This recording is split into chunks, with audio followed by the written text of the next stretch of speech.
Boy, oh boy, boys and girls, good evening, good afternoon. Welcome back to Hightown Sports NASCAR. We are coming in live to you right now, right after the qualifier for the Daytona 500. It's race week. It feels good to be back, boys and girls. And boys are humming around that racetrack. We're going to talk about it all today. Chase Briscoe, that man is a pole slut, okay? That boy lives on the dang pole. He isn't the pole qualifier Colt Kyle Busch is, but he is sitting in the number 2 spot, locking himself into that number 2 slot, not having to do up it into the Gatorade duels tomorrow. It was a fun night. Corey Heim makes an absolute splash as one of the top 10 fastest cars, and he was sitting in that number 1 spot for a little bit there. And some other big news we'll talk about with Justin Allgaier and the JR Motorsports, and NASCAR dropped a little teaser that'll be dropping tomorrow. So the boys continue to seem, and I'm talking about NASCAR as a whole, continue to seem to capitalize on this big momentum heading into this weekend. And I'm very excited for you guys. If you're brand new here, smash that like button, subscribe. We got a lot of great stuff. Today, the younger version of me had to hug himself and hold himself closely because we had none other than the legend Mark Martin join the show. We had a fantastic interview with him, about 20 minutes long, discussing his impact and his involvement to the new rules, which are the chase. And then we also spoke to him about just what it was being a race car driver. We relived 2007. We relived the Viagra days. It was great stuff. Viagra days in such a sense. But let's get right after it, boys. Hope you guys are having yourselves a beautiful Wednesday night. Of course, we've got the Gatorade duels tomorrow, which I've been telling y'all I will be there. If you see me, say hey. If you don't want to say hey, that's cool too. Big ones, big stuff here, which I love. Some big names, obviously, we knew coming into this weekend that did not have a guaranteed spot. That more than likely we're going to have to race their way in. When I said that, I assumed we'd be seeing them in the Gatorade duels. Last year, Justin Allgaier was a massive story. Obviously, phenomenal paint scheme. JR Motorsports comes back, has their charter. Everybody's rooting for him. Again, in my opinion, this year and last year, the best-looking car on the track. Would love to see more of this car and Justin Allgaier in the Cup Series, but that's neither here nor there. I digress. And again, shows up this weekend with a lot of expectations. Last year, it was a blast to watch him race his way in through the Gatorade duels. I'm not going to lie, it was must-watch TV. But I also love the fact that he's in. We'll see him in the Gatorade duels again tomorrow and maybe and see where they end up. So I'll get to see him regardless. But I loved kind of that, a little bit of that tension in your stomach of like, are they going to get in? So I didn't need to experience it this year. I'm good with it. Corey Heim, again, our truck winner champion of last year, riding, I think it's 12 races this year for the 2311 in that neon orange Robin Hood car. Great looking car tonight. That thing looks sick flying around the track. Again, when they had their top 10 qualifying, held that number 1 spot for a little bit. I think he ultimately finished 4th, right behind Ryan Preece, maybe 5th. But ultimately had himself a fantastic night, showed a lot of speed as well. So congratulations to these two. Corey LaJoie will find him in the Gatorade duels as he did not qualify or lock himself in for one of those spots. So we'll see him tomorrow rock and rolling for those Gatorade duels. But the big one, my guy, my boy here, Father Time ain't got him yet, okay? Kyle Busch, all rowdy, showing the old man still got some stick in him. That boy was quick. We finished first on the first qualifier and then got it on the second one. I mean, it looked like he was in complete control of that car. Took a little bit tighter line than the rest of those guys and was full throttle all the way through. We'll talk about the throttle situation here in a minute. That's got Twitter in an absolute frenzy. If you guys didn't see it, I'll make you aware of it and we'll talk about it. But love seeing the speed out of those RCR cars. That was something he talked about in an interview that we spoke about a week ago when he goes, look, we've got to get better at the qualifying. That's where this thing's going to be won because we want to make sure we put ourselves in a good position to win stage points. And this is how you do it. You get your butt on the pole in the Daytona 500, where we know kind of that first half of the race is just you get in line and you zip around. So will that change with the stage points being so valuable? I don't think so, but we will see. This is a first for Kyle Busch. Could it lead to another first? Could there be a good omen in the air? We interview Mark Martin. Obviously, he has the heartache at the Daytona 500. I spoke to Mark about that. I go, Mark, I go from watching you rip my heart out with the Kevin Harvick situation to Kyle Busch being my next driver, and this guy hasn't won in over 20 years. So can we figure something out here where I can find some happiness tomorrow? Where I would find, I think, complete happiness tomorrow for me would be Kyle Busch, Carson Hocevar pulling out of his hoo-ha. Okay, that would be sick to watch. Ryan Blaney, big Blaney household here. Wouldn't mind that one. A few others. I mean, Tyler Reddick, 2311 cars. Love those guys. So Bubba Wallace, those will be fun to see if they can do that thing in there too. But Kyle Busch and Carson, my 1-2 boys that I would love to see get it done tomorrow, but if possible. Kyle Busch is got a special place. I need to see him complete this complete this cycle to get this monkey off his back. Quick, let's talk Denny Hamlin. Had himself a pretty good night. He may actually have finished fourth now that I think about it. He spoke about it. We spoke about it. This year is going to either go one of two ways. It's going to go really, really good or really, really bad. And I think that it's starting off on the good foot. Had a good qualifying, showed some speed around the track. A lot of JGR cars did again. Chase Briscoe getting second on the spot. So you had two JGR cars up there, and both did very well in their qualifying again. Denny, a three-time Daytona 500 winner, knows his way around the track. So that doesn't surprise me one bit for Mr. Denny Hamlin. We're going to talk more about Denny Hamlin tomorrow in a video. We also had Mike's weather page join us to talk about the weather situation that'll be happening on Sunday. Wasn't the brightest news, okay? But I got ourselves a legitimate meteorologist instead of me just telling you what I think the weather's going to be based off my phone. So that was a great interview. So be sure you keep your eyes and ears peeled for that one. We'll also be posting content tomorrow, the best that I can from the Gatorade duels. So if you guys want to keep up with it live, keep your eyes and ears open for that one, as I will be posting. If you guys are just hopping in, join us on this live stream, drop a comment down below, smash the like button. We'd love to hear from you. Something that happened during the race, and seems to be a little bit of a debacle of what happened, is the throttling for the Ford cars would only get to 90. And people were thinking, is it a graphic issue? And Kevin Harvick circled the thing and spoke about it. He goes, look, it's not a graphic. This is what these boys do.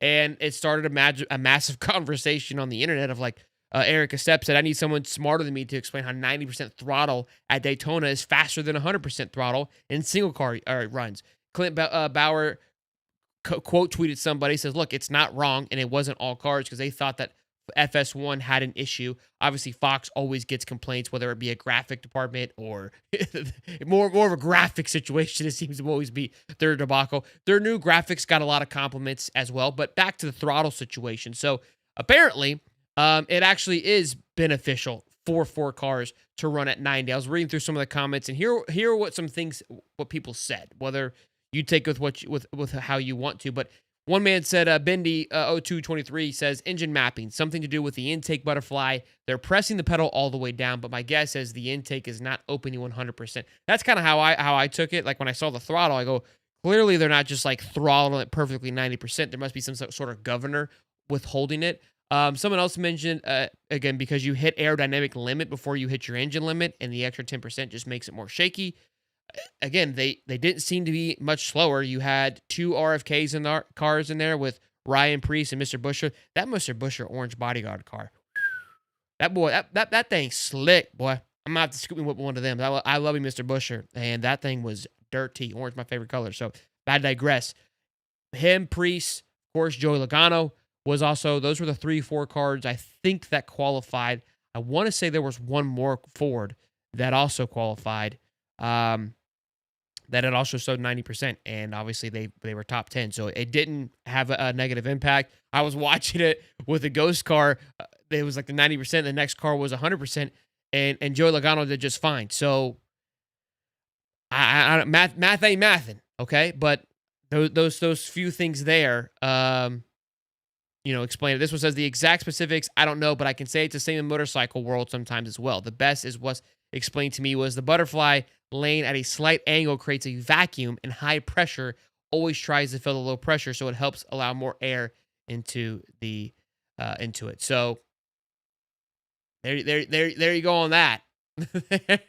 The intake. I'm not an engineer, but logic tracks some. So you guys do that information with what you will. If you have a thought, maybe, or an opinion about that as well, let me know down in the comment section below. But this will be something that I think that will be discussed and argued about over the next couple of days, which will be fun to watch on that one. I'm going to play this clip here.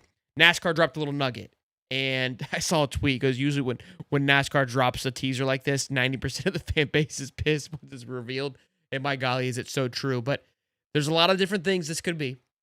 We'll gather around the fire pit, the water cooler, if you will, and we'll discuss what we think it could be. But let me play it, and then we'll see what you guys think it is. Here we go. There's no audio. No, nothing important, anyways. Something big is coming was the headline. I mean, that was it, right? So here's my thing. It doesn't look like a car, right? Like if we're just using the outline, it looks bigger than a car. And so some of the rumors, some of the thoughts kind of flowing on the internet. Someone says it better not be a Cybertruck, which would be wild. Obviously, there was talks of these EV cars last year. That was a suggestion. And then, of course, what I'm hoping, what I'm thinking, what I'm leaning, what I'm Team X is it's the Dodge returning back to NASCAR. And I got just goosebumps when I said that out loud. All right. I think nothing I would give more to see the Dodge Red Ram back at it again. If Casey Kane wants to come back, I'll welcome that as well. But that is what I'm hoping the reveal is going to be. I think that would be just monumental for NASCAR to capitalize on the momentum. If it's anything electric related, please don't release it. Just say we scratched it. I mean, don't. It would be so NASCAR. You just broke the world record for having a billboard that said "Hell yeah, brother" with an engine that would work, right? And then you want to come here a day later and then release an EV. Just don't do it. I don't think that it is, but I'm nervous as hell, right? To think that that's what it could be, just because we've got Brandon Sanders says Dodge. That's what I'm hoping. That's what I'm thinking. I just think that they've got to read the pulse and understand where they are with things, and be able to capitalize on it. So we got 2,800 people in here, or 28 people, excuse me, on the show. If you guys are brand new, welcome to High Top Sports NASCAR. Be sure to smash the like button, subscribe. If you guys drop a comment below, if you have a thought on tonight's qualifying, we'd love to hear from you on that as well. So a lot of great stuff. Again, if you guys are just joining us too, the weather seems to still be an issue leading into Sunday. Unfortunately, as of now, it doesn't look the greatest, but that's where we're at. Very excited for again Kyle Busch to get on the pole. RCR had himself some good runs. Austin Dillon, I think he finished 21, but obviously that we have the Gatorade duels tomorrow, which will enlighten some things. What were your thoughts on the new Fox graphics? They seemed a bit cleaner, more visible. I think the biggest complaint that I saw from a lot of people was more so the size, a little bit too big, a little bit too obnoxious. We'll see if that changes over the next couple of days. Probably not. I don't think they usually listen to what the fans have to say about those things. But it will be interesting. I'm seeing a lot of the Kyle Busch fans very excited about Kyle Busch qualifying for the pole. So pumped about that one myself. Again, hopefully he can stay up front with clean air as well. I want to play this clip from Denny Hamlin. Bob Pockris posted this clip, and I think it's a good conversation to have, or a good thought, if you will, about Denny Hamlin. Spoke about, revealed 11 against the world, kind of his campaign that he had, right? I mean, Denny Hamlin has been your perfect bad boy. Kyle Busch was that for a little bit, got a little old, lost his swagger. Denny is dominant, but then also unapologetically himself, right? And so last year, the way that it ended, you had this off season. You kind of feel like this villain arc is coming to an end. And as somebody gets older, that's kind of the way it is. They just don't have the spice in them anymore. You know, life beats you down. I can attest to that. Kids, what you get a bit soft on it. So here's what he had to say, which this sounds like it's a passing of the torch. And I think if there's somebody to take it over that would do a great job, is probably your number 77 back there in Carson Host. Robert. But listen to what Denny had to say. In the hater aspect of it too. Ask Kyle. Yeah, whatever the fans want to do, I'm in support. You know, again, it's the noise that you really want, but they've been really supportive over the last few months, and you know, really after Phoenix, how that kind of ended. Just how many comments and messages that I got from fans was just, I mean, it made me feel like I was a champion, even though I didn't have the ring and the trophy. They certainly made me feel like I'd accomplished what I was hoping to accomplish. And so, you know, if the booze turn to cheers, that will make me happy. And it's interesting to hear him say that. It was almost as if, you know, his whole career, he's been racing for a trophy and a championship to be crowned a NASCAR champion, and has had a chip on his shoulder, and in a way has created an enemy with the fan bases. Some of them, obviously, he has his fans as well, but has embodied this bad boy villain arc, trying to prove everybody that he is great. And I relate to that as well myself, and that's why I think what he's saying there is like, I kind of already won. Like, obviously I didn't get the idea of winning a championship, and that's what's kind of kept me hard and crusty and having this chip, was because I felt like I couldn't prove to anybody that I was that. And everyone felt after the way that he ran last year, it's like, damn, bro, we hate your ass, but we still wanted you to win. And it was kind of this kumbaya moment that came together at Phoenix. So it's cool to hear him say that. Hopefully it doesn't hurt his edge. Right? I don't have an issue. I'm unbiased on Denny. I think he's great for the sport. My wife loves him, so naturally I'll support, if my guys are out of it. And I was pulling for Denny last year. I don't want to see them Hendrick boys get it done. I got to be honest with you. I got no beef with them. They just went on the damn time. So that's not where my alliance lies, okay? It's not where my alliance lies. So loved hearing that from Denny, man. The guy went through some hell in a span of months with losing the championship, losing his father. That is a hell of a couple of months to go through. So dealing with all that, and look, show some speed. This was a wild takeaway from this weekend. Our guy Brad Keselowski snapped his femur, right? This offseason in December. I'm laughing not because he snapped his femur, but because of what I saw today and his interview that he had, what he spoke about, the pain that he dealt with and what he wanted to do. I think I have the clip here. Yeah, take a listen to what he had to say about what he dealt with, and then I'll tell you why I'm giggling here in just a minute. Going through my mind was like, oh my God, like think about like the soldiers in the Civil War. Like they just would cut their leg off right here. Like, and that crossed your mind. Yes, and I understood why they would do it, because it hurt so bad. It was by far the worst pain I've ever went through. And like I get why they would bring out the Hexon, just like there was part of me was like, that might actually feel better. So no thanks. Yeah, So Chase Briscoe is asking him that question. He goes, look, it hurt so bad, I just wanted to cut my leg off. Like, I get why the guys in the Civil War just said, just chop this thing off, I'm over it. It's like, he's like, in that moment, on the side of the mountain, like, I wanted to cut it off. That's how bad it was. But this man was walking around with a cane today. Like, what I couldn't fathom was, I see a graphic drop by NASCAR breaking. Brad Keselowski has been cleared to race in NASCAR. And then literally I scroll up and it's him gimping by with a sponsored Castrol crane. I mean, if we're not back, I don't know what else you want. You know what I'm saying? I mean, this guy's trying to get into his car like my grandfather, lifting one leg in, sliding it, and I was like, what? Where did someone else piss in a cup for him? How the hell did he get cleared, buddy? Imagine he shows up in a wheelchair. Where'd I go? Where do you need me? I mean, and kudos to those boys. Like, this is where NASCAR is prime advertising. Them boys get it. Like, them boys absolutely get it. To know that he was going to have a cane and throw a couple stickies on there, W. Absolute W for the boys this weekend. So, shout out to the RFK racing team. Love the squad. Brad Keselowski's another one, man. I hated that man. Love to hate that dude, right? Rusty Wallace is my number 2, not you, Brad. All right. And but again, he's just gotten older, and he's evolved a little bit softer.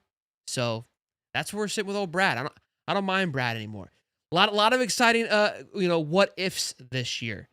Obviously, we have the Gatorade Duels tomorrow, then the Truck Series on Friday, which is ramping up to be absolutely electric. I keep thinking about going, but if you're just joining us, we had an interview with Mark Martin today. If you haven't seen it, please go check it out. It was a great interview. And I asked him, I was like, "Hey, are you going to the 500s?" And he goes, "Nah, I like to watch it from home." And I was like, "Good. I'm glad someone who grew up in this world likes to watch it from home too. I'm not alone." And it's the same reason I do, is because you want to consume everything. He's like, I just want to know what's going on. I got to hear this. I want to check Twitter. I'm following all that. And when I'm there at the track, I ain't got a clue what's going on. I can't see anything. If I get like a nice little VIP pass, I'll go. That's what he said.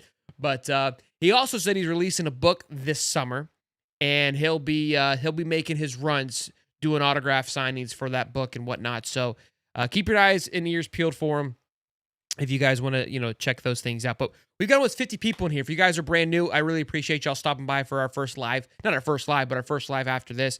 I'll see what I can do tomorrow after the Gatorade duels. I am going to that, so it'll depend on what time we get home. I got a little man, so we may not make it to the second one. That's usually how that plays out. But we got Bryson Laney says, you're back to you as well, sir.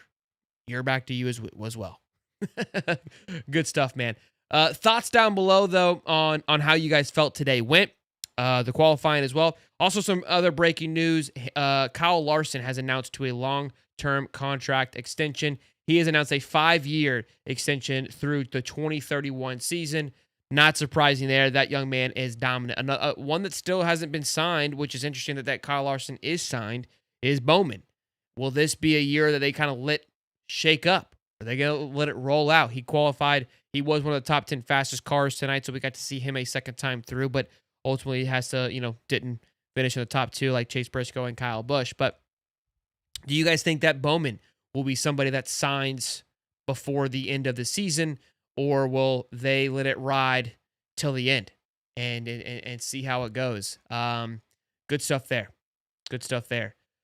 Really excited to see how Kyle in this RCR car does. Again, looked extremely fast last night. Connor Zilic had a good run, but then slowly kind of slid down. Oh, Noah Grayson was someone else I was going to talk about. He got disqualified today, right? And due to the new rule, putting his hand up out onto the netting, you're no longer allowed to do that, which obviously we saw a lot of that last year.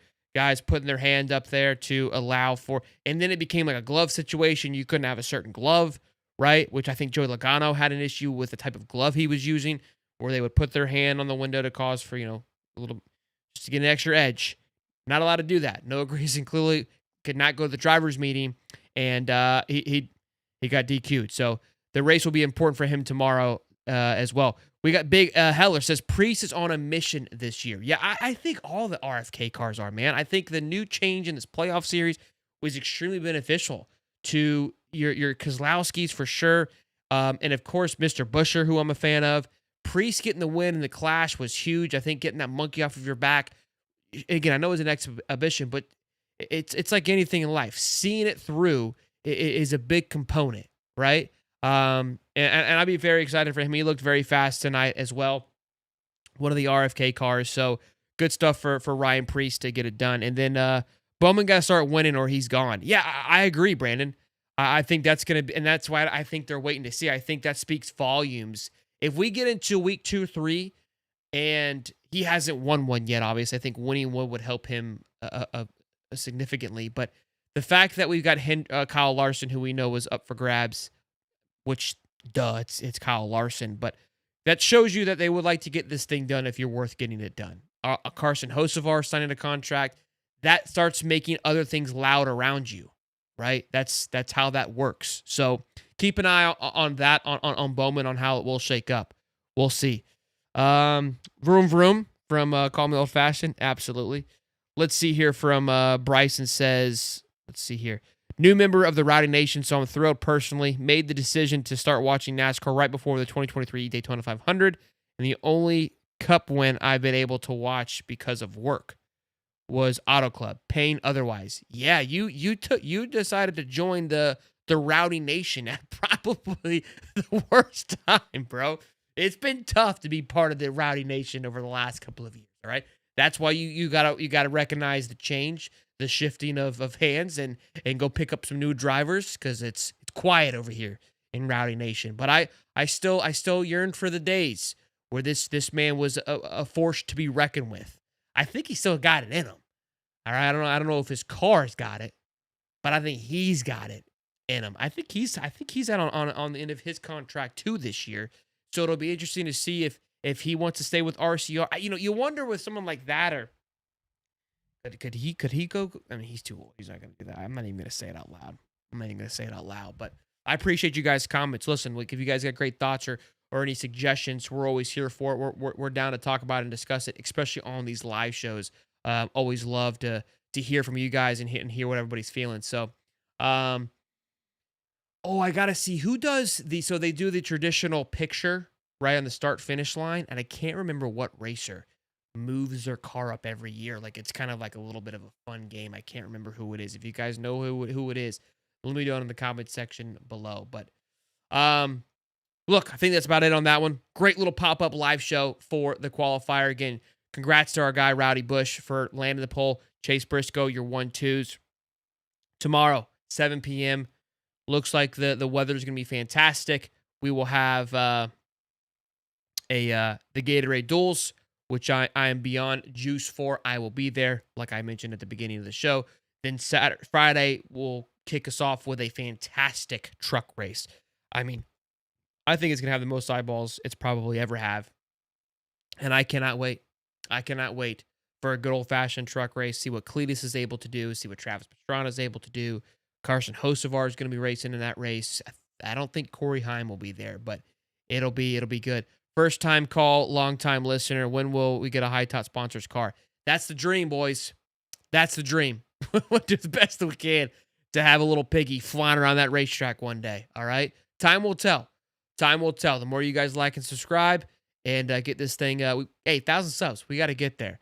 Then more likely we'll have a piggy flying around the racetrack. So y'all be good. If you guys enjoyed today's content, you know what to do. We'll see you boys in the next one. Peace and love, baby.